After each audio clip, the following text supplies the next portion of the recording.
রাষ্ট্রপতি সব দলের সঙ্গে আলোচনা করে যে নির্বাচন কমিশন গঠন করবেন সে কমিশনের অধীনেই হবে আগামী নির্বাচন। সংসদের সমাপনী ভাষণে বললেন প্রধানমন্ত্রী শেখ হাসিনা। নারায়ণগঞ্জ সিটি নির্বাচনে ইসির সঙ্গে মেয়র প্রার্থীদের সংলাপ, আইভির বিরুদ্ধে আচরণবিধি লঙ্ঘনের অভিযোগ সাখাওয়াতের, অস্ত্রবাজার বহিরাগতদের আটকের দাবি আইভির। রিজার্ভ চুরির ঘটনায় বাংলাদেশ ব্যাংকের 5 কর্মকর্তার দায়িত্বে অবহেলার প্রমাণ পাওয়া গেছে, তদন্ত কমিটির প্রধানের বরাত দিয়ে বলছে রয়টার্স। চট্টগ্রামের পাহাড়তলীতে জঙ্গি আস্তানায় র্যাবের অভিযান, আঞ্চলিক কমান্ডার সহ হুজির 5 সদস্য আটক, 12টি গ্রেনেড, বিপুল পরিমাণ বিস্ফোরক জব্দ। এবং বিশেষ জজ আদালতে বেগম জিয়ার উপস্থিতিতে দুর্নীতি মামলায় আত্মপক্ষ সমর্থন মুলতবির আবেদন মঞ্জুর করে 15 ডিসেম্বর পরবর্তী তারিখ নির্ধারণ।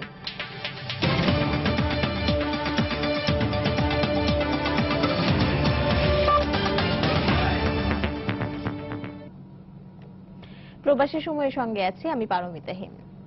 সব দলের সঙ্গে আলোচনার ভিত্তিতে রাষ্ট্রপতি নির্বাচন কমিশন গঠন করবেন বলে জানিয়েছেন প্রধানমন্ত্রী শেখ হাসিনা। আর সেই কমিশনের অধীনেই আগামী সংসদ নির্বাচন হবে বলেও জানিয়েছেন তিনি। 10ম জাতীয় সংসদের ত্রয়োদশ অধিবেশনের সমাপনী ভাষণে প্রধানমন্ত্রী কথা বলেন। বিএনপি তাদের যে পরিকল্পনা মতামত সেটা তারা বঙ্গভবনে পৌঁছে দিয়েছে। মহামান্য রাষ্ট্রপতি আলাপ আলোচনা করবেন, সকল দলের সঙ্গে আলোচনা করে তিনি যেভাবে চাইবেন সেভাবে নির্বাচন কমিশন গঠন করবেন এবং আমরা নিশ্চয়ই মহামান্য রাষ্ট্রপতি কি করেন সেটা আমরা দেখব এবং সেইভাবে আমরা মেনে নেব। কাজেই আমরা নির্বাচনটা অবাধ হোক, সুষ্ঠু হোক, নিরপেক্ষ হোক, সবসময় সেটাই চাই। জনগণের ভোট ও ভাতের অধিকার প্রতিষ্ঠার, এই ভোট ও ভাতের অধিকার প্রতিষ্ঠার আন্দোলন তো আমরাই করেছি। যার জন্য আমাদের অনেক লোক জীবনও দিয়েছে, আমাদের আওয়ামী লীগ, ছাত্রলীগ, যুবলীগের বহু নেতাকর্মী জীবন দিয়েছে এর জন্য। কাজে আমরা চাই এদেশে একটা সুষ্ঠু গণতান্ত্রিক ধারা অব্যাহত থাকুক, তাহলেই এদেশের অর্থনৈতিক উন্নতি ত্বরান্বিত হবে। 2014 সালের নির্বাচন, বিএনপি নির্বাচনে অংশগ্রহণ করেনি, এটা তো তাদের সিদ্ধান্ত ছিল, তারা সিদ্ধান্ত নিয়েছে। এখন একটা দল যদি সিদ্ধান্ত নেয়, ভুল সিদ্ধান্ত নেয়, বা একটা দলের নেতা যদি ভুল সিদ্ধান্ত নেয়, তো সেই ক্ষেত্রে তাদেরকেই দিতে হয়। নির্বাচন কমিশনের সঙ্গে মেয়র প্রার্থীদের মতবিনিময় সভায় সব অস্ত্রধারী, সন্ত্রাসী ও বহিরাগতদের বিরুদ্ধে আইনগত ব্যবস্থা নেওয়ার আহ্বান জানিয়েছেন আওয়ামী লীগের মেয়র প্রার্থী সেলিনা হায়াৎ আইভী। অন্যদিকে সরকারি দলের প্রার্থীর বিরুদ্ধে আচরণবিধি লঙ্ঘনের অভিযোগ এনে নির্বাচনে আবারও সেনা মোতায়েনের কথা বললেন বিএনপির মেয়র প্রার্থী সাখাওয়াত হোসেন খান। আর সভায় নির্বাচন কমিশনার পরিবেশ ঠিক রাখতে সহায়তা চেয়েছেন প্রার্থীদের। বৃহস্পতিবার বেলা 11টায় নারায়ণগঞ্জ জেলা প্রশাসকের সভাকক্ষে মেয়র প্রার্থীদের নিয়ে মতবিনিময় সভায় বসেন নির্বাচন কমিশনার জাবেদ আলী। বৈঠকে আওয়ামী লীগ, বিএনপি, বিপ্লবী ওয়ার্কার্স পার্টি সহ মেয়র পদে প্রতিদ্বন্দ্বিতাকারী 7টি দলের প্রার্থীরা অংশ নেন। মতামত তুলে ধরতে গিয়ে বিএনপির মেয়র প্রার্থী দাবি করেন সুষ্ঠু নির্বাচনের স্বার্থেই সেনা মোতায়েন দরকার নারায়ণগঞ্জে। সিটি কর্পোরেশন নির্বাচনে অবিলম্বে এই আইন শৃঙ্খলা রক্ষার জন্য দেশপ্রেমিক সেনাবাহিনীকে অবশ্যই এখানে মোতায়েন করতে হবে। অনেক ক্ষেত্রে আমার যে পোস্টার রয়েছে সেই পোস্টার ছিঁড়ে ফেলে সরকারি দলের প্রার্থীর পোস্টার লাগানো হচ্ছে, সেখানে কিন্তু প্রশাসন কোনো ব্যবস্থা নেন নাই। অন্যদিকে সেলিনা হায়াৎ আইভী জোর দেন সন্ত্রাসী ও অস্ত্রধারীদের বিরুদ্ধে আইনগত ব্যবস্থা নেওয়ার উপর। অস্ত্রধারীর কথা যেটা বলেছে, অবশ্যই সে যেই হোক, সে যদি আমার ভাইও হয়ে থাকে, তার কাছে যদি কোনো ধরনের অবৈধ অস্ত্র থাকে সেটাও যেন প্রশাসন গ্রেফতার করে। আমি কোনো ধরনের ফেভার প্রশাসনের কাছ থেকে চাই না। এবং যদি নারায়ণগঞ্জ শহরে এই ধরনের অস্ত্রশস্ত্র থাকে, আমি মনে করি আমার এই প্রতিদ্বন্দ্বী প্রার্থী সাখাওয়াত সাহেবের থেকে আমার জীবনের রিস্ক আরো বেশি। এবং আমি আমার জীবনের নিরাপত্তার স্বার্থেই বলবো যে নারায়ণগঞ্জ শহরে যাতে কোনো বহিরাগত কারো কাছে যেন অবৈধ কোনো ধরনের অস্ত্র এই ধরনের কোনো কিছু না থাকে। আমি যদি রাস্তায় গণসংযোগে যাই, সেখানে যদি হাজার হাজার মানুষ নেমে আসে, আমার পক্ষে কিন্তু সম্ভব না তাদেরকে তাড়িয়ে দেওয়া। আর নির্বাচন কমিশনার প্রার্থীদের আহ্বান জানান আচরণবিধি মেনে চলতে। আপনারা ভোটারের কাছে যাবেন, আচরণবিধি মেনে তাদের কাছে আপনারা আপনাদের ইস্তেহার বা আপনারা কি করতে চান সেটা উপস্থাপিত করবেন। আপনারা শুধুমাত্র ভরসা করবেন ভোটারদের উপরে এবং ভোটাররা তাদের জনপ্রতিনিধি বেছে নেবেন। সভায় নির্বাচনের নানা দিক নিয়ে মতামত তুলে ধরেন অন্যান্য মেয়র প্রার্থীরাও। এদিকে নির্বাচন কমিশনের সঙ্গে বৈঠক শেষে এদিন দুপুরেই প্রচারণায় নামেন আওয়ামী লীগ মনোনীত মেয়র প্রার্থী সেলিনা হায়াৎ আইভী। 17 নম্বর ওয়ার্ডের পাইকপাড়া, ভূঁইয়াপাড়া সহ বিভিন্ন এলাকার বাড়ি বাড়ি গিয়ে ভোট চান তিনি। আর সকালে বিএনপি মনোনীত প্রার্থী সাখাওয়াত হোসেন প্রচারণা চালান চাষাড়ার চাঁদমারি এলাকায়। রাশেদ লিমন, সময় সংবাদ, নারায়ণগঞ্জ। রিজার্ভ চুরির ঘটনায় বাংলাদেশ ব্যাংকের 5 কর্মকর্তার দায়িত্বে অবহেলার প্রমাণ পেয়েছে তদন্ত কমিটি। কমিটির প্রধান সাবেক গভর্নর মোহাম্মদ ফরাসউদ্দিন বৃহস্পতিবার বার্তা সংস্থা রয়টার্সকে এ খবর নিশ্চিত করেন। ওই 5 কর্মকর্তার নাম প্রকাশ করা না হলেও তারা নিম্ন ও মধ্য পর্যায়ের কর্মকর্তা বলে জানানো হয়। রিজার্ভ চুরির সঙ্গে সরাসরি জড়িত না হলেও তারা দায়িত্বে অসচেতন ছিলেন বলে কমিটির পক্ষ থেকে জানানো হয়। দেশের বাইরে থেকে রিজার্ভ জালিয়াতির কাজটি সম্পন্ন হয় বলে প্রাথমিকভাবে নিশ্চিত হয়েছে কমিটি। গত ফেব্রুয়ারিতে রিজার্ভ চুরির পর গঠিত তদন্ত কমিটি মে মাসে সরকারের কাছে প্রতিবেদন জমা দেওয়ার পর প্রথমবারের মতো গণমাধ্যমে এই বিষয়ে মুখ খুললেন কমিটির প্রধান। প্রতিবেদন জমা দেওয়া হলেও এখনো অভিযুক্ত কর্মকর্তাদের বিরুদ্ধে কোনো ব্যবস্থা নেওয়া হয়নি বলে জানায় রয়টার্স। ফেব্রুয়ারি 5 থেকে 10 তারিখের মধ্যে সুইফট কোড জালিয়াতির মাধ্যমে বাংলাদেশ ব্যাংকের 8 কোটি 10 লাখ ডলার চুরি যায়, যা federal reserve bank of new ইয়র্কে গচ্ছিত ছিল।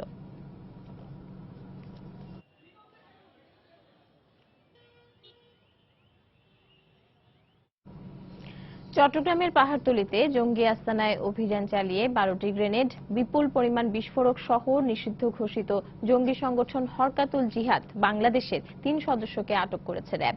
ভোর থেকে টানা 4 ঘন্টার অভিযানে এদের আটক করা হয়। এর আগে আটক করা হয় আরও 2 হুজি সদস্যকে।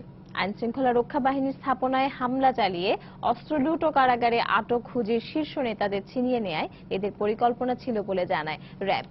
রিপোর্ট করেছেন কমল দে, ক্যামেরায় ছিলেন সাখাওয়াত হোসেন টিপু।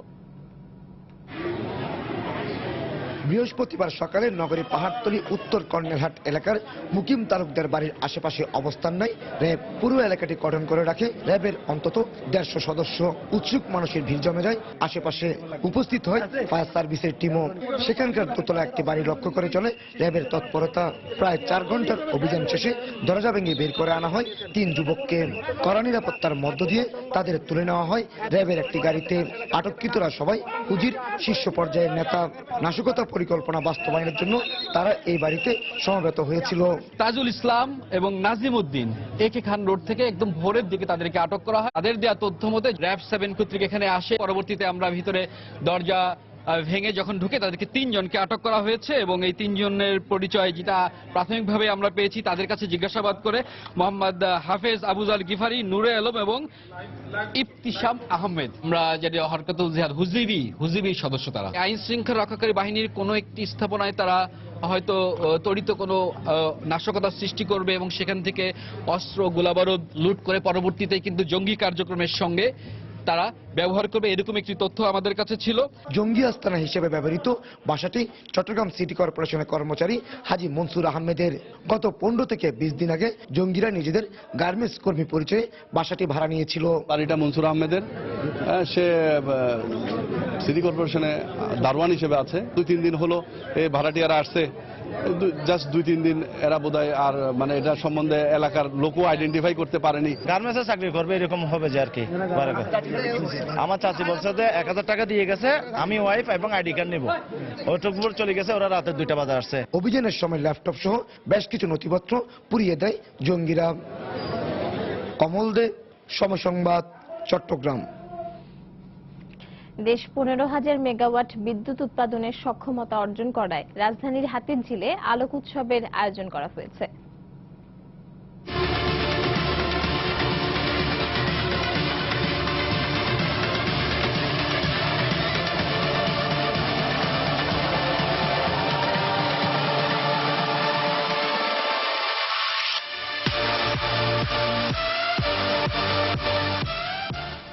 দর্শক, আলোক উৎসবের খবর থাকছে সংবাদের শেষাংশে।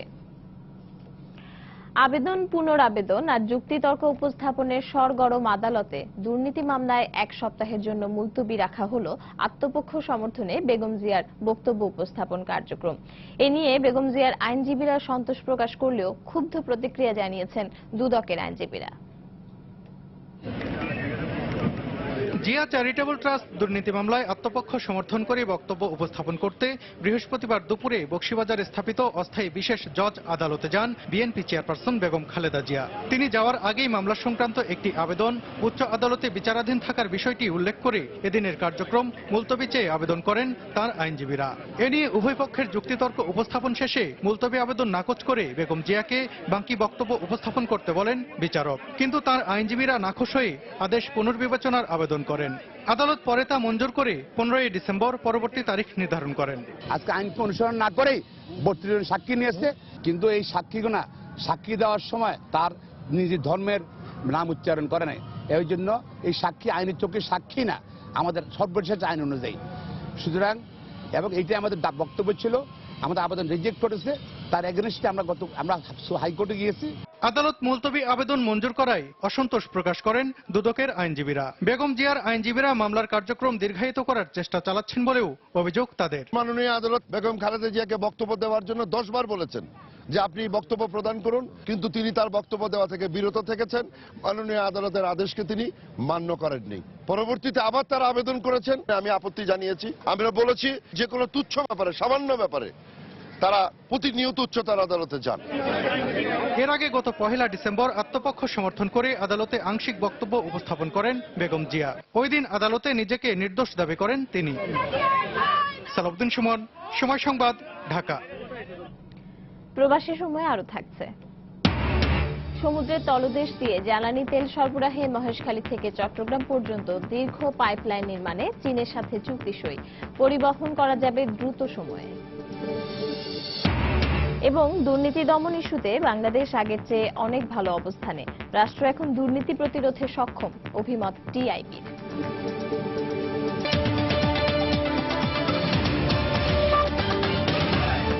প্রধানমন্ত্রী শেখ হাসিনা বলেছেন, দেশের প্রত্যন্ত এলাকা পর্যন্ত শীতার্ত মানুষের মাঝে কম্বল বিতরণ করা হবে। বাংলাদেশ ব্যাংকার্স অ্যাসোসিয়েশনের সাথে এক বৈঠকে প্রধানমন্ত্রী কথা জানান। দুপুরে প্রধানমন্ত্রীর কার্যালয়ে অনুষ্ঠিত এই বৈঠকে প্রধানমন্ত্রীর ত্রাণ ভাণ্ডারে সংগঠনটি কম্বল প্রদান করে। ত্রাণ গ্রহণ করে প্রধানমন্ত্রী ব্যাংকার্স অ্যাসোসিয়েশনকে ধন্যবাদ জানান। তিনি বলেন, এরই মধ্যে দেশের বিভিন্ন এলাকায় শীত বস্ত্র বিতরণ শুরু হয়েছে, যা অব্যাহত থাকবে।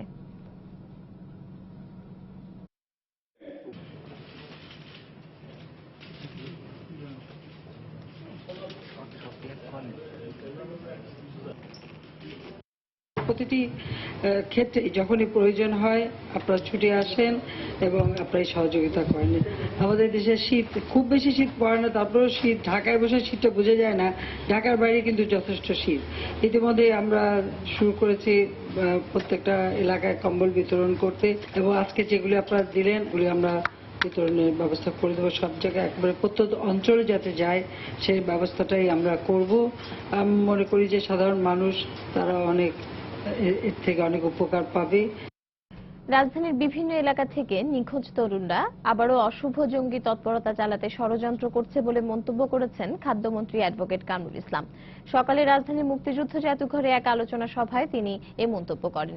এ সময় তিনি আরো বলেন, বিএনপি দেশের বিরুদ্ধে ষড়যন্ত্র অব্যাহত রাখায় আগামীতে রাষ্ট্রপতি গ্রহণযোগ্য নির্বাচন কমিশন গঠন করলেও বিএনপি হয়তো তা মানবে না। বনানী বা ঢাকার বিভিন্ন জায়গা থেকে তরুণরা নিখোঁজ হচ্ছে, এটা কিসের আলামত? এই জঙ্গি গোষ্ঠী এক হয়ে আবার অপতৎপরতা, অশুভ কোন তৎপরতা চালানোর ষড়যন্ত্রে লিপ্ত। তরুণ প্রজন্মের প্রতি আহ্বান জানাবো, সবাই আমরা সতর্ক থাকি। মহামান্য রাষ্ট্রপতি যতই খোলা মন নিয়ে তাদের সাথে আলোচনা করার চেষ্টা করুন না কেন, কিন্তু তারা আবারও ভোলা পানিতে মাছ শিকারের চেষ্টা করবেন। নির্দ্বিধায় আমি বলতে চাই, বাংলাদেশে কোনো অবস্থাতেই আজিজ মার্কা নির্বাচন কমিশন আর হওয়ার কোনো সম্ভাবনা নাই। মহামান্য রাষ্ট্রপতি তার প্রতি অর্পিত দায়িত্ব অনুযায়ী একটা সুন্দর, সবার কাছে গ্রহণযোগ্য একটা নির্বাচন কমিশন করবেন। সেই নির্বাচন কমিশন হয়তোবা বিএনপি গ্রহণ করতে না পারে, 2-4টি দল ছাড়া আর কেউ নির্বাচন কমিশনের সমালোচনা করতে পারবে না। দেশের আইন শৃঙ্খলা পরিস্থিতি এখন অতীতের যে কোনো সময়ের চেয়ে অনেক ভালো আছে বলে দাবি করেছেন পুলিশের মহাপরিদর্শক একেএম শহীদুল হক। দুপুরে বাগেরহাটের খান জাহান আলী ডিগ্রি কলেজ মাঠে আয়োজিত কমিউনিটি পুলিশিং ও জঙ্গি বিরোধী এক সমাবেশে অংশ নিয়ে তিনি কথা বলেন। দেশে অতীতের যে কোনো সময়ের চেয়ে ভালো, আপনার জঙ্গি তৎপরতা কিছু যে কটা ছিল, সেই জঙ্গিদের বিরুদ্ধে জনগণকে সাথে নিয়ে আমরা সরকারের জিরো টলারেন্স নীতি অনুসরণ করে আমরা অভিযান চালিয়েছি, আমরা কাজ করছি, এখনো কাজ চলতেছে। এবং যারা হঠাৎ করে জঙ্গি তৈরি হয়ে সুইসাইডাল স্কোয়াড হয়ে গিয়েছিল, আমরা মনে করি তাদের দমন হয়েছে এবং তাদের শক্তি আমরা ভেঙে দিয়েছি। বন্ধুর ছুরিকাঘাতে গুরুতর আহত হয়েছে চাঁদপুরের মতলব এলাকার নবম শ্রেণীর এক শিক্ষার্থী। আহত আকাশের মা জানায়, দুপুরে পরীক্ষা শেষে বাসায় ফেরার পথে আকাশকে এলো পাথারি কুপিয়ে আহত করে তার বন্ধু। আহত অবস্থায় আকাশকে উদ্ধার করে স্থানীয় হাসপাতালে ভর্তি করে তার সহপাঠীরা। পরে সেখান থেকে ঢাকা মেডিকেল কলেজে নিয়ে আসে তার পরিবার। তবে কি কারণে তার উপর হামলা করা হয়েছে এ ব্যাপারে পরিবার কিছুই জানে না।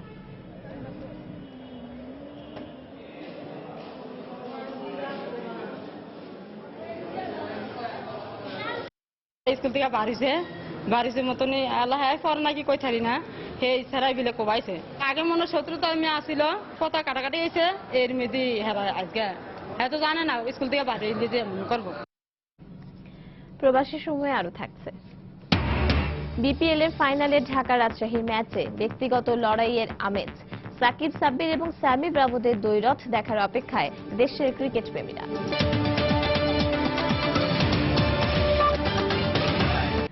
জ্বালানি তেলে পরিবহনের খরচ ও সময় বাঁচাতে প্রথমবারের মতো সমুদ্রের তলদেশ দিয়ে 220 কিলোমিটার দীর্ঘ পাইপলাইন নির্মাণে চীনের সঙ্গে চুক্তি করল বাংলাদেশ। এর ফলে কক্সবাজারের মহেশখালী থেকে চট্টগ্রামে অবস্থিত ইস্টার্ন রিফাইনারিতে সরাসরি জ্বালানি তেল পরিবহন সম্ভব হবে। সকালে রাজধানীর একটি হোটেলে এই সংক্রান্ত চুক্তিটি স্বাক্ষর হয়। এ সময় বিদ্যুৎ ও জ্বালানি প্রতিমন্ত্রী আগামী নির্বাচনের আগে নির্ধারিত এসব উন্নয়ন প্রকল্প শেষ করতে কর্মকর্তাদের তাগিদ দেন। দেবাশিস রায়ের রিপোর্ট। সমুদ্রপথে বিদেশ থেকে জ্বালানি তেল আমদানিতে বরাবরই ব্যবহৃত হয় বড় জাহাজ। পরে সেখান থেকে ছোট বা লাইটার জাহাজে করে তেল পৌঁছায় চট্টগ্রামের রিফাইনারিতে। পরিবহনের এই জটিলতা দূর করতে গভীর সমুদ্র থেকে চট্টগ্রামের ইস্টার্ন রিফাইনারি পর্যন্ত সমুদ্রের তলদেশ দিয়ে পাইপলাইন নির্মাণে চুক্তি সম্পন্ন হলো। বৃহস্পতিবার রাজধানীতে চায়না পেট্রোলিয়াম পাইপলাইন ব্যুরোর সঙ্গে এই চুক্তি করেছে বাংলাদেশ পেট্রোলিয়াম কর্পোরেশন বিপিসি। এই প্রক্রিয়ায় কক্সবাজারের মহেশখালী থেকে 9 কিলোমিটার দূরে গভীর সমুদ্রে নির্মিত হবে টার্মিনাল, যাকে কারিগরি ভাষায় বলা হয় সিঙ্গেল পয়েন্ট মুরিং বা এসপিএম। সেখান থেকে 36 ইঞ্চি ব্যাসের পাইপের মাধ্যমে তেল আসবে মহেশখালীর স্টোরেজ ট্যাঙ্কে। সেখান থেকে 18 ইঞ্চি ব্যাসের আলাদা পাইপে মাতারবাড়ি চ্যানেল, গহিরা পয়েন্ট এবং কর্ণফুলী হয়ে তেল পৌঁছাবে চট্টগ্রামের ইস্টার্ন রিফাইনারিতে। 220 কিলোমিটার দীর্ঘ এই পাইপলাইনে তেল পরিবহনের ফলে বছরে বাংলাদেশের 1000 কোটি টাকা সাশ্রয় হবে বলে মত কর্মকর্তাদের। মহেশখালী থেকে 9 কিলোমিটার দূরে হবে আমার মোরিং পয়েন্ট গভীর সমুদ্রে, আর মহেশখালীতে আমার হবে ট্যাঙ্ক ফার্ম। সেখান থেকে 18 ইঞ্চি ডায়ামিটারের পাইপ দিয়ে মহেশখালী ট্যাঙ্ক ফার্ম থেকে পাইপলাইনের মাধ্যমে এটা সরাসরি চলে আসবে পতেঙ্গাতে আমার মেইন ইনস্টলেশনে। এর ফলে জ্বালানি নিরাপত্তা নিশ্চিত হবে দাবি করে বিপিসি বলছে 2019 সালেই এর সুফল পাবে বাংলাদেশ। কার্গোগুলো আমি এনে রেখে দিই, কিন্তু আমার লাইটিং এর আমার ড্যামেজটা গুনতে হয়, আবার আপকান্ট্রিতে আমার তেলের থাকে, তাহলে আমার এখানে জ্বালানি নিরাপত্তাটা আমার এনশিওর হচ্ছে না। কিন্তু এসপিএম হলে আমার সেই জ্বালানি নিরাপত্তা এনশিওর হবে। চুক্তি স্বাক্ষর অনুষ্ঠানে আগামী নির্বাচনের আগেই এমন উন্নয়ন প্রকল্পগুলো বাস্তবায়নে কর্মকর্তাদের তাগিদ দেন বিদ্যুৎ ও জ্বালানি প্রতিমন্ত্রী। সরকার আর 2 বছর এরপরে ইলেকশন, আমরা চাই সমস্ত প্রজেক্টগুলো অন্তত আগামী 2-1 মাসের মধ্যে যেন অন্তত গতি পেয়ে যায়, অন্তত চলে আসে। প্রায় 5,500 কোটি টাকার এই প্রকল্পে বাংলাদেশকে 4,293 কোটি টাকা ঋণ সহায়তা দেবে China Exim bank. Debashis Roy, সময় সংবাদ, ঢাকা। বর্তমান রাষ্ট্র কাঠামো এখন আগের চেয়ে অনেক বেশি দুর্নীতি প্রতিরোধে সক্ষম বলে মন্তব্য করেছেন ট্রান্সপারেন্সি ইন্টারন্যাশনাল বাংলাদেশের নির্বাহী পরিচালক ডক্টর ইফতেখারুজ্জামান। সকালে কেন্দ্রীয় শহীদ মিনারে আন্তর্জাতিক দুর্নীতি প্রতিরোধ দিবস সামনে রেখে আয়োজিত মানববন্ধনে অংশ নিয়ে তিনি কথা বলেন। এ সময় তিনি আরো বলেন, দুর্নীতি ইস্যুতে আমরা আগের চেয়ে অনেক ভালো অবস্থানে আছি। এছাড়া সকল দুর্নীতিবাজকে আইনের আওতায় আনার দাবি জানান ইফতেখারুজ্জামান। মানববন্ধনে আরো অংশ নেন ঢাকা বিশ্ববিদ্যালয়ের উপাচার্য ডক্টর আ মশু আরেফিন সিদ্দিক। কমিশন বাস্তবায়ন করে রাষ্ট্র কাঠামো আগের তুলনায় অনেক বেশি দুর্নীতিকে প্রতিরোধ করার মতো শক্তি অর্জন করেছে, সামর্থ্য অর্জন করেছে। এবং সেই কারণে আমরা সরকারকে সাধুবাদ জানাই। আন্তর্জাতিক তুলনামূলক মাপকাঠিতে আগের তুলনায় অনেক ভালো অবস্থানে আছি। 2001 থেকে 2005-এ আমাদের অবস্থান সর্বনিম্নে ছিল দুর্নীতির মাপকাঠিতে, আন্তর্জাতিক তুলনামূলক মাপকাঠিতে।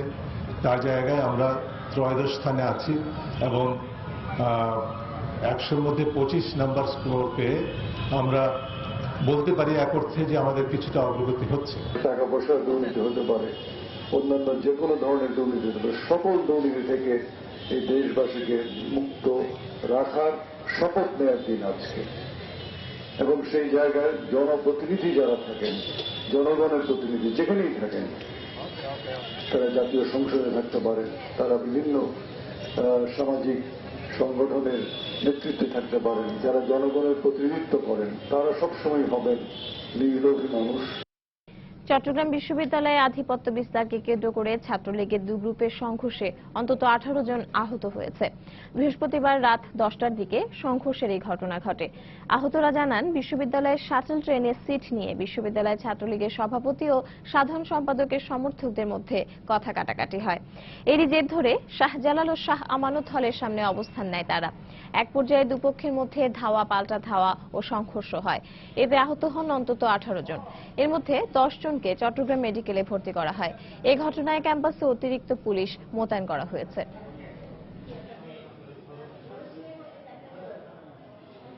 ইলিয়াস ভাই হত্যা হওয়ার পরের যে ঘটনাটা, এটা আসলে আমাদের প্রেসিডেন্ট বারবার অন্যদিকে প্রভাবিত করার ফলাফল আজকে আমাদের উপরে হামলা। ট্রেন থেকে নামার সাথে সাথে আঘাত করে, তারপরে আমাদের 0 পয়েন্ট থেকে ভার্সিটির ভিতরে ঢোকার সাথে সাথে আঘাত করে। এই হত্যার মোড় অন্যদিকে ঘোরানোর জন্য সভাপতি গ্রুপের সদস্যরা আমাদের উপর অতর্কিত হামলা করেছে।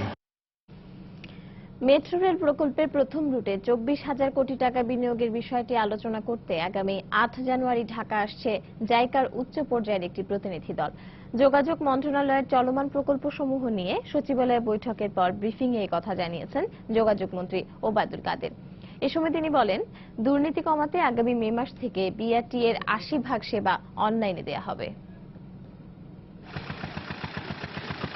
রাজধানীবাসীর যানজট নিরসনে শুরু হওয়া মেট্রো রেল প্রকল্পের প্রথম রুটটির কাজ চলছে বিমানবন্দর থেকে কমলাপুর রেল স্টেশন পর্যন্ত। 25 কিলোমিটার এই রুটের পাশাপাশি খিলক্ষেত থেকে কেন্দুয়া ব্রিজ পর্যন্ত কাজ হবে আরো 12 কিলোমিটার রুটে।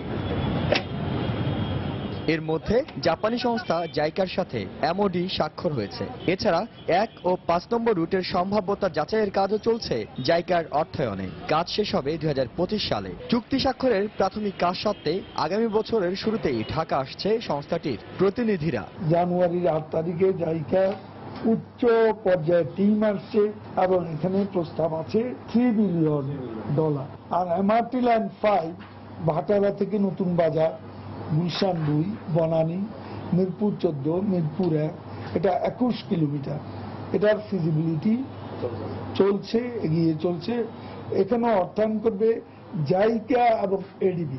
মন্ত্রণালয় জানায়, বিআরটি এর ডিজিটাল নাম্বার প্লেট প্রকল্পে এখন পর্যন্ত প্রস্তুত 16 লাখ নাম্বার প্লেটের মধ্যে 13 লাখ প্লেট বিতরণ করা হয়েছে। এছাড়া দুর্নীতি কমাতে আগামী মে মাস থেকে অনলাইনে সব ধরনের সেবা দেওয়ার ব্যাপারে সরকারের A2I প্রকল্পের সঙ্গেও সমঝোতা সই হয়েছে।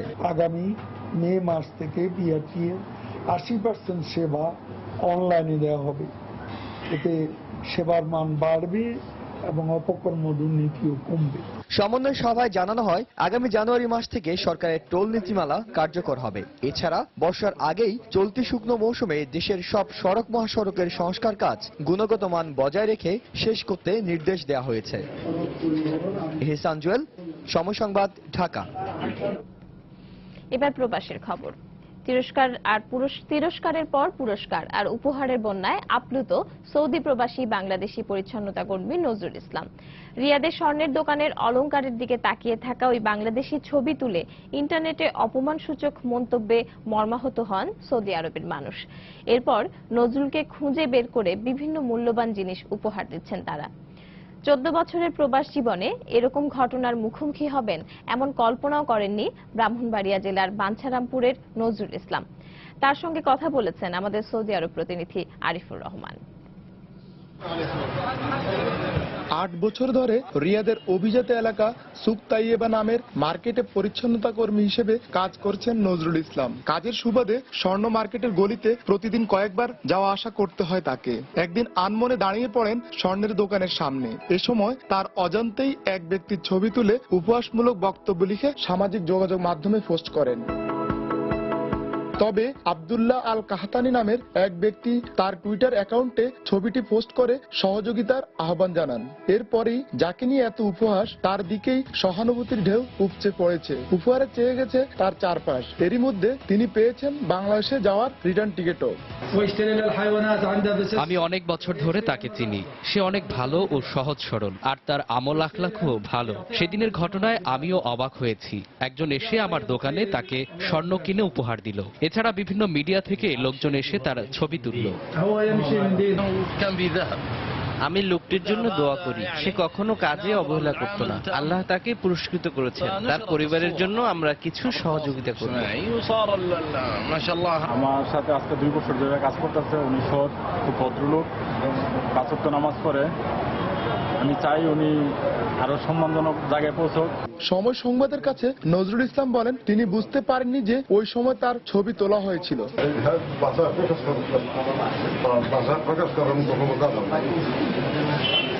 আমার খুবই আনন্দ লাগতেছে, কিন্তু আমি সৌদি সরকারের কাছে সব সৌদির কাছে আমি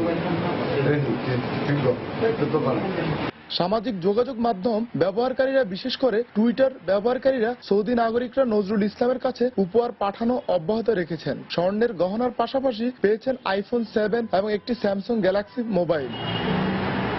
আরিফুর রহমান, সময় সংবাদ, সৌদি আরব।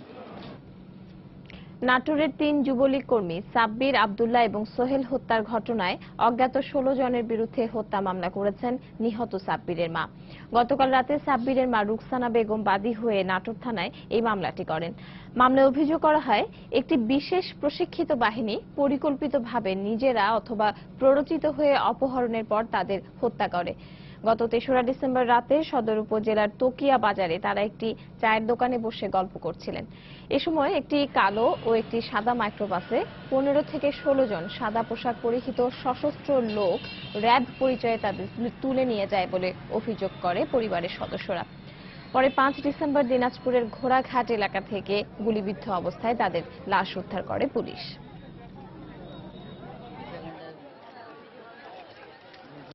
সাব্বির, সোহেল, আব্দুল্লাহ এই 3 জন অপহরণের পর হত্যার ঘটনায় সাব্বিরের মা গতকাল অভিযোগ দায়ের করেন।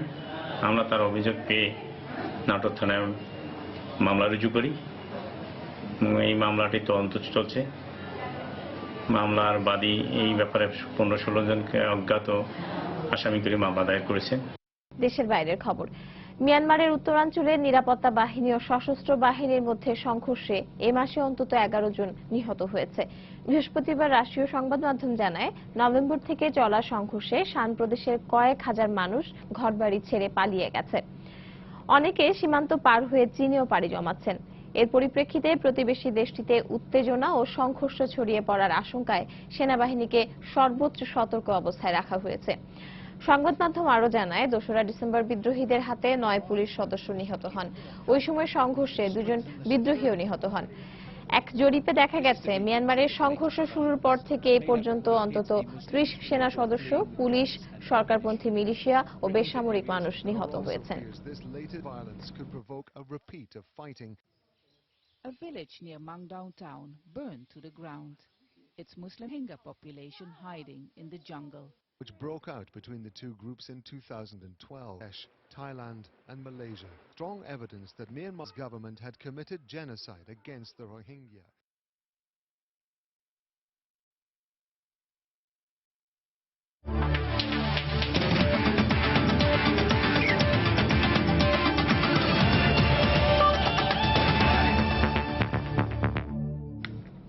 Bangladesh premier league cricket BPL এর খবর। টানা 1 মাসের ক্রিকেটীয় লড়াই একেবারে শেষ প্রান্তে।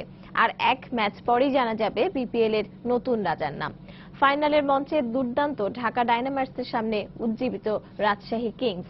তাই এক পেশে নয় বরং জমজমাট লড়াইয়ের প্রত্যাশা ডায়নামাইটসের অলরাউন্ডার নাসির হোসেনের। কিন্তু স্কোয়াডে অনেক অলরাউন্ডার থাকায় বাড়তি সুবিধা পাবেন তারা, এমনটাও বিশ্বাস নাসিরের। শুক্রবার ম্যাচটি শুরু হবে সন্ধ্যা 5:30টায়। ক্রিকেট পাড়ায় কোনটি এখন আলোচনার শীর্ষে? জাতীয় দলের একাংশের অস্ট্রেলিয়ার উদ্দেশ্যে যাত্রা নাকি বিপিএল এর ফাইনাল? তর্ক সাপেক্ষ হলেও ঢাকার রাস্তায় কিন্তু ডায়নামাইটস কিংস শিরোনামে অঙ্ক মেলানোর চেষ্টা ঠিকই চলছে। জাতীয় দল কেন্দ্রিক আবেগ এখানে প্রতিস্থাপন সম্ভব নয় ঠিক, কিন্তু ক্রিকেট আমোদে জাতির কাছে আনন্দের উপলক্ষ এনে দিতে চকচকে ব্যানারের এই বিপিএল এর ফাইনালও একেবারে হেলাফেলা নয়। হোম অ্যান্ড অ্যাওয়ে ভিত্তিতে খেলা না হলেও মিরপুরের ফাইনালে ঢাকা ডায়নামাইটসের দর্শকপ্রিয়তা অপ্রাসঙ্গিক নয়, তবে উৎসাহ নয়, কখনো কখনো যা হতে পারে বাড়তি চাপের কারণ। সমর্থন বেশি পাইলে এটা একটা প্রেশারও কাজ করবে আর কি, মানে পজিটিভ দিকও আছে নেগেটিভ দিকও আছে, কারণ মাঠে যদি আপনার সব যদি ঢাকা সাপোর্টার হয় তাহলে আপনার মানে ভিতরে একটা প্রেশারও কাজ করবে আর কি। স্কোয়াডে অলরাউন্ডারদের দীর্ঘ তালিকা আত্মবিশ্বাস যোগাচ্ছে সাকিবের দলকে, কিন্তু মাঠের খেলা তো আর নামে হয় না। শিরোপার স্বর্ণ স্বাদ পেতে খেলতে হবে ব্যাটে বলেই, সেটা ভালোই জানা তাদের। কাগজে কলম বললে তো কথা না, আমাদের মাঠে খেলতে হবে, এটা হচ্ছে ইম্পর্টেন্ট। আর রাজশাহী খারাপ টিম না, রাজশাহী অনেক ভালো টিম, বিকজ তারা ফাইনাল খেলছে আর কি। তো আমার মনে হয় যে এই ফাইনাল খেলা যারা কম মিস্টেক করবে আর কি, তারাই চ্যাম্পিয়ন হওয়ার চান্স থাকবে তাদের বেশি। আমাদের টিমে অলরাউন্ডার বেশি এবং অপশন বেশি থাকে বলার চেঞ্জ করার জন্য, এটা হচ্ছে আমাদের প্লাস পয়েন্ট। 13 ম্যাচে 9 জয় ঢাকার, আর 14 ম্যাচে রাজশাহীর জয় 8টিতে। স্কোয়াড আর পারফরমেন্সের হিসেবে ঢাকা কিছুটা এগিয়ে থাকলেও শুরুর হতাশা কাটিয়ে হঠাৎ বদলে যাওয়া দল রাজশাহী। কিংসকে ফাইনালে ওঠাতে চালকের ভূমিকায় ছিলেন দলনেতা ড্যারেন স্যামি, সঙ্গে আসরের একমাত্র সেঞ্চুরিয়ান সাব্বির আর দলের তরুণ তুর্কি মিরাজ আফিফরাই আস্থা যোগাচ্ছে কিংস সমর্থকদের। আশা করি খুব ভালো ফাইনাল হবে। আমরা যেভাবে মানে লাস্ট ম্যাচগুলো যেভাবে খেলছি অ্যাজ এ টিম ওয়াইজ, সবাই পারফর্ম করার আগে সবাই টিমের সাথে ইনভলভ হওয়ার, সবাই টিমের জন্য কিছু না কিছু কন্ট্রিবিউট করা, তো ওইরকমই চেষ্টা করবো। আমরা জানি যে মানে খারাপটা কিভাবে পার করে ভালো সময় আসতে হয়। গ্রুপ পর্বে 2 দেখায় শেষ আসে হেসেছিল রাজশাহী কিংস। স্যামিরা এটিকেই নিতে পারেন বড় অনুপ্রেরণা হিসেবে, আর সাকিবরাও এই ফাইনালকে ভাবতে পারেন প্রতিশোধের মঞ্চ। কিন্তু দুদলের কেউই কি পুরনো সে হিসেব করছেন? বোধ হয় না। এ ম্যাচ জিতলে সব হিসেবই যে তুচ্ছ। মাকসুম আলম খান, সময় সংবাদ, ঢাকা। প্রিমিয়ার ডিভিশন দাবা লিগের তৃতীয় রাউন্ড শেষে যৌথভাবে শীর্ষে রয়েছে Sheikh Russel memorial club, Saif sporting club এবং নৌবাহিনী দাবা দল। তাদের সবার দখলে রয়েছে 6 পয়েন্ট করে। তৃতীয় রাউন্ডে সাইফ স্পোর্টিং ক্লাব 4-0 পয়েন্টে সোনালী ব্যাংক ক্রীড়া ও বিনোদন ক্লাবকে পরাজিত করে। একই ব্যবধানে Sheikh Russel memorial sporting club হারায় সুলতান কামাল স্মৃতি পাঠাগারকে, আর গোল্ডেন স্পোর্টিং ক্লাবকে 3-1 ব্যবধানে হারিয়ে শীর্ষস্থান নিশ্চিত করেছে নৌবাহিনী দাবা দল।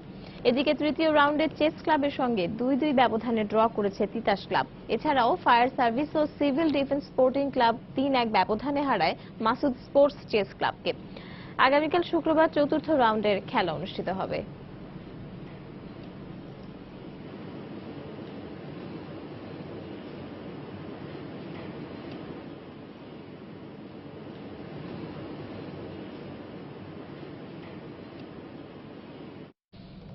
এবার বর্ণিল আলোকছটা নিয়ে একটি রিপোর্ট। বর্ণিল আয়োজনে 15,000 মেগাওয়াট বিদ্যুৎ উৎপাদন সক্ষমতা উদযাপন করল সরকার। এই অর্জন তুলে ধরতে রাজধানীর হাতিরঝিলে আয়োজন করা হয় আতশবাজি, লেজার শো ও নৃত্য অনুষ্ঠানের। অনুষ্ঠানের উদ্বোধন করে বিদ্যুৎ প্রতিমন্ত্রী বলেন, 2021 সালের মধ্যে দেশের 100% জনগোষ্ঠীকে বিদ্যুতের আওতায় নিয়ে আসার লক্ষ্যমাত্রা নিয়ে কাজ করছে সরকার।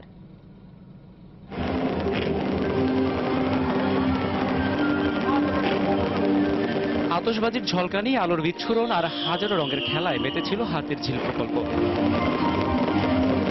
যাচ্ছিল আকাশে, তবে আলোর ঝর্ণাধারায় সেই আলো কিছু সময়ের জন্য ম্লান হয়ে গিয়েছিল। রাষ্ট্র যখন স্বাধীনতার 45 বছর পেরোনোর দ্বারপ্রান্তে, তখন দেশের বিদ্যুৎ সক্ষমতায় নতুন দিগন্ত উন্মোচিত হলো। বাংলাদেশ এখন 15,000 মেগাওয়াট বিদ্যুৎ উৎপাদনের সক্ষমতা অর্জন করেছে। তাই তো অন্ধকারের বিরুদ্ধে আলো দিয়েই আলোর উৎসব উদযাপিত হলো। সন্ধ্যার পরই 332 একরের হাতিরঝিল এলাকা ভরে যায় উৎসুক জনতায়। এমন আয়োজনে অংশ নিতে পেরে শুধু আনন্দিতই নয়, সরকারের এই অর্জনে গর্বিত রাজধানীবাসী। আলোক উৎসবের যে 15,000 মেগাওয়াট সেলিব্রেশন, এক কথায় অসাধারণ। সেই সাথে আমরা যে আলোর ঝলকানি দেখলাম, সেই আলোয় আলোকিত হবে বাংলাদেশ। বাচ্চাদের নিয়ে এসেছি দেখার জন্য, বিদ্যুৎ এভাবে এগিয়ে যাক, আমাদের দেশ এভাবে এগিয়ে নিয়ে যাক, শুভ বাংলাদেশ। আমরা আশা করি 20,000 মেগাওয়াট হয়তো আমরা 1-2 বছরের মধ্যে দেখতে পাবো, এবং আমাদের এই আলোর ঘাটতি যেটা ছিল সেটা ইনশাল্লাহ কেটে যাবে। আতশবাজি দেখে অনেক ভালো লাগে, বাসার সবার সাথে দেখলাম, এত সুন্দর আতশবাজি কখনো দেখিনি। দেশের আর্থসামাজিক উন্নয়নে বিদ্যুতের ভূমিকা বিবেচনায় রেখেই সরকার বিদ্যুৎ উৎপাদনে স্বনির্ভরতা অর্জনের লক্ষ্যে কাজ করছে বলে জানান বিদ্যুৎ প্রতিমন্ত্রী।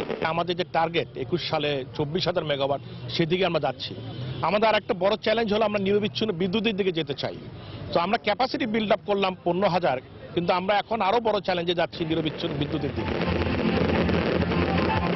2018 সালের মধ্যে দেশের সব উপজেলায় এবং 2021 সালের মধ্যে সারা দেশে বিদ্যুৎ পৌঁছে দেবার নতুন যে লক্ষ্যমাত্রা নির্ধারণ করেছে সরকার, এই আলোর উৎসব যেন তার আগাম প্রতিশ্রুতি। রাশেদ বাপ্পি, সময় সংবাদ, ঢাকা। এ পর্যায়ে শীর্ষ সংবাদ জানিয়ে দিচ্ছি আরেকবার। রাষ্ট্রপতির সব দলের সঙ্গে আলোচনা করে যে নির্বাচন কমিশন গঠন করবেন, সে কমিশনের অধীনেই হবে আগামী নির্বাচন। সংসদের সমাপনী ভাষণে বললেন প্রধানমন্ত্রী শেখ হাসিনা। নারায়ণগঞ্জ সিটি নির্বাচনে ইসির সঙ্গে মেয়র প্রার্থীদের সংলাপ, আইবির বিরুদ্ধে আচরণবিধি লঙ্ঘনের অভিযোগ সাখাওয়াতের। অস্ত্রবাজার বহিরাগতদের আটকের দাবি আইবির। রিজার্ভ চুরির ঘটনায় বাংলাদেশ ব্যাংকের 5 কর্মকর্তার দায়িত্বে অবহেলার প্রমাণ পাওয়া গেছে, তদন্ত কমিটির প্রধানের বরাত দিয়ে বলছে রয়টার্স। চট্টগ্রামের পাহাড়তলীতে জঙ্গি আস্তানায় র্যাবের অভিযান, আঞ্চলিক কমান্ডার সহ হুজির 5 সদস্য আটক, 12টি গ্রেনেড, বিপুল পরিমাণ বিস্ফোরক জব্দ। এবং বিশেষ জজ আদালতে বেগম জিয়ার উপস্থিতিতে দুর্নীতি মামলায় আত্মপক্ষ সমর্থন মুলতবির আবেদন মঞ্জুর করে 15 ডিসেম্বর পরবর্তী তারিখ নির্ধারণ। দর্শক, এই ছিল প্রবাসী সময়ে। যে কোনো খবর পেতে ভিজিট করুন সময়নিউজ.tv। যে কোনো বাংলা লিংক, রবি ও এয়ারটেল নম্বর থেকে সময় সংবাদের খবর এবং অনুষ্ঠান সূচি জানতে এবং যে কোনো তথ্য সময় সংবাদকে জানাতে ডায়াল করুন 16242 নম্বরে। এছাড়া এই মাত্র পাওয়া খবর আপনার মোবাইলে পেতে SMS করুন *BN লিখে পাঠিয়ে দিন 16242 নম্বরে। সঙ্গে থাকুন সময়ে।